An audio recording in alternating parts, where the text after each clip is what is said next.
Welcome to Let's Talk Migraine, where we talk about some of the hottest topics faced by people who live with this disabling, complex neurological disorder that affects nearly 40 million people in the US alone and 1 billion globally. Today, we're going to be talking about finding a balance between acceptance that you have migraine and all the ramifications that come along with that, and yet holding on to hope for the future. Kerry, you've used the term sustainable hope, and I would love to hear what you mean by that. When I was first learning about acceptance, I'd been disabled by chronic migraine for about a year or two by then, and a blogger that I liked mentioned acceptance. And so I started exploring this concept. And I came across the book called The Anatomy of Hope by Jerome Groopman, who's a physician. And he talks about different types of hope.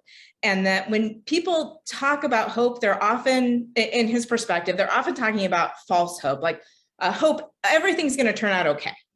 That tends to be a false hope. But he talks about sustainable hope, and that is both a hope that you can keep using through time, that it will carry you through.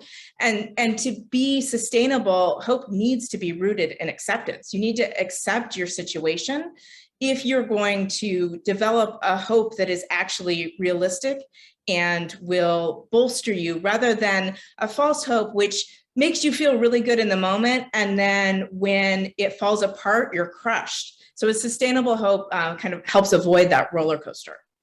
Yeah, I love that phrase, sustainable hope. That really resonates with me. I think that it's a fabulous phrase.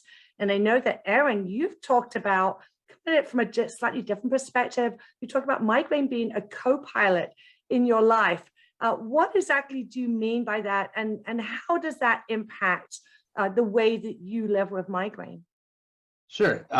So for many years, and still, admittedly, I still do, I push myself to the edge a lot of times. And when I do that, if I overdo it, migraine is taken right over. It's pushing me out of the seat. It's I'm no longer helming, the ship here. Migraine is taken over. So in order to understand that migraine is going to take over one way or the other, not pushing myself to the limit and listening to my body and making sure that I'm well hydrated, making sure that I'm avoiding as many triggers as I can control, just being prepared. Pushing yourself to the edge, a lot of us do that. But living with migraine is going to show up one way or the other. But the longer we can stave it off and take care of ourselves, the better chance that we don't have to hand the wheel over to our co-pilot, because it's always going to be there ready to take over when we drop the ball. So it's important to take care of ourselves. And for me, I've learned to accept and understand that it's eventually going to show up. So it's my co-pilot. It's kind of up to me, to not let it take over the wheel as much as I can. Yeah, I actually like that. Sometimes I've mentioned to people who know me, I'm yawning a lot, or, oh, it's damp today, so I know there's a good chance I'm going to have a migraine later, or I can have a migraine tomorrow. And they've said things like, don't think yourself into having a migraine, and that's just so not how it happens. Part of acceptance is knowing what my triggers are and what my early symptoms are, and recognizing that there are things that I can do to help minimize that happening, minimize an attack happening in my life, but also recognizing an attack is likely to happen. So I need to modify my behavior.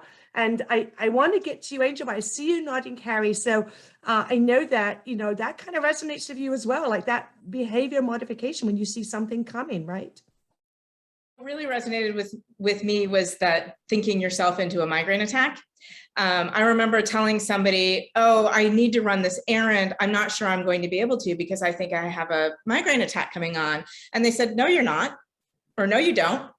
Well, no, actually I do. And denying that it's coming isn't going to change anything. And that's a really big part of acceptance. There's sort of, I think of like a global acceptance and sort of a coping strategy way, but then there's also the acceptance of the illness itself. And that sometimes when it's coming and you can't fight it off. And the best thing that you can do to make the attack as smooth as possible is just to recognize it's here. It's time for extreme self-care. I can't stop it. I'll take my medication. I'll wait for that to work if it's going to. But I just need to relax, go into a dark room, maybe read a little bit, and take care of myself. And I think that that's a really important piece of acceptance as well, which Erin definitely touched on. Yeah, absolutely. And it also touches on one of the things I've heard Angel talk about as well, which is about having grace on yourself. You know, you talk about extreme self-care, Carrie, but you know, part of that is having grace. So Angel, can you explain what that means to you? Grace means understanding that there are going to be times where I am going to push myself. I am going to do just as Erin mentioned, and I am not going to miss that event. I am not going to miss that opportunity to celebrate with my family, even if I know the very next day by pushing myself means I will be in that dark room. Grace means understanding and sharing with my family and my friends that the days that I can't, know that I did everything possible to celebrate with my family or to experience whatever my family or my friends are experiencing. Grace also is something that you teach other people. And I'm teaching my sons that now. I have a young athlete, and being a young football player with migraines, 13 years old, is difficult. And teaching him that, yes, sometimes you will push through, sometimes you won't. And that is okay. To me, acceptance means understanding that this is who I am. It doesn't define me, but this is who I am and all that comes with it. I really like that phrase, that is okay. And we have to tell ourselves that many times. And we need to hear that from other people as well. For example, every time I travel or go to a conference, part of me showing grace to myself is knowing that the day before I travel, I'm going to just rest and relax. And when I get back, I'm going to have several days, maybe even up to a week, where I just do nothing. I may be in bed for a week. And as you say, Angel, that is okay. That is part of showing grace on ourselves and accepting we have a disease that is very disabling. So let us pivot right now to the hope part of it. We're dealt with acceptance. How do we hold on to hope for the future? How do we look to hope for the future? And I'm wondering, you know, Erin, what are some of the ways that you hold on to hope for the future?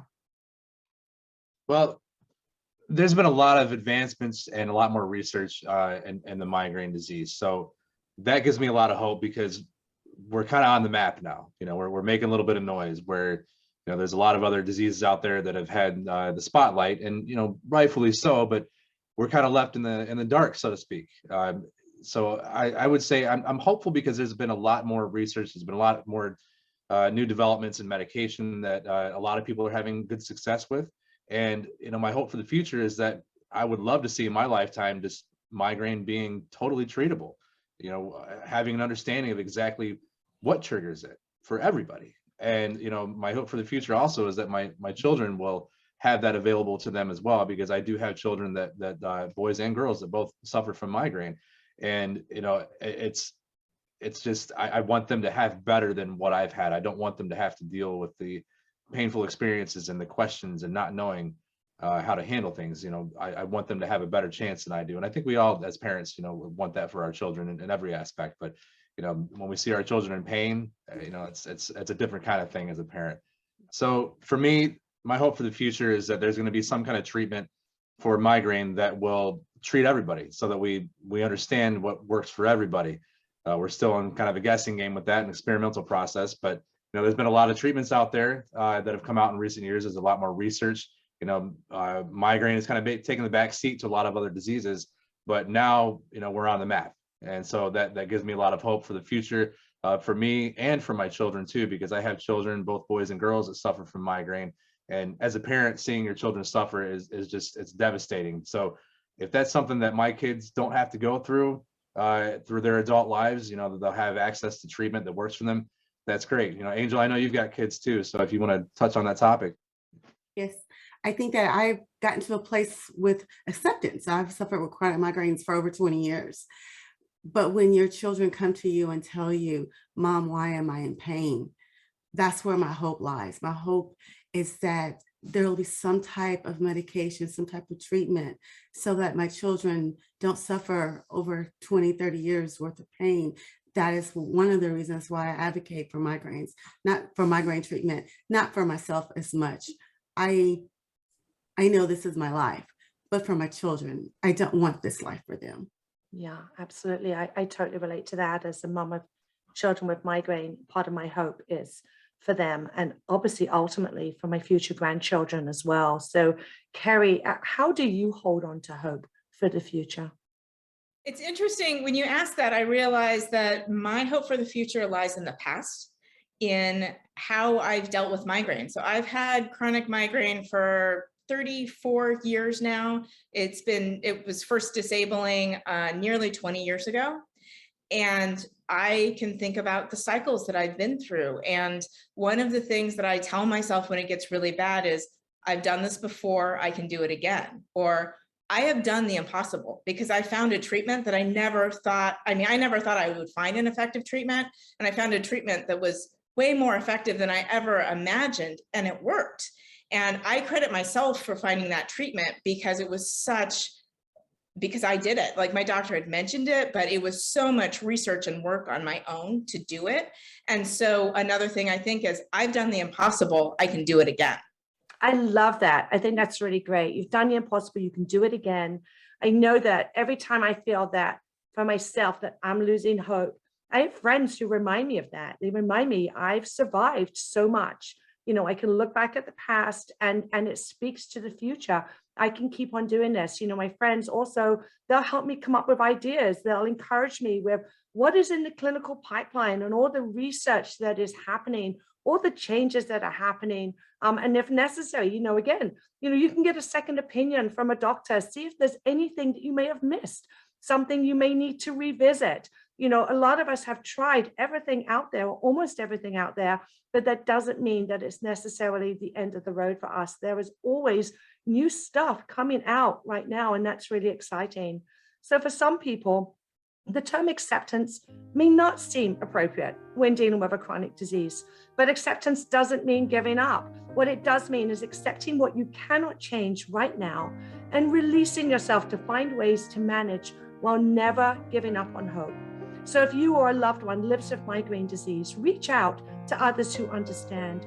Find ways to celebrate the small things that you can still do. Discover purpose and value in the midst of it, and learn about new treatment options that are available to help you right now.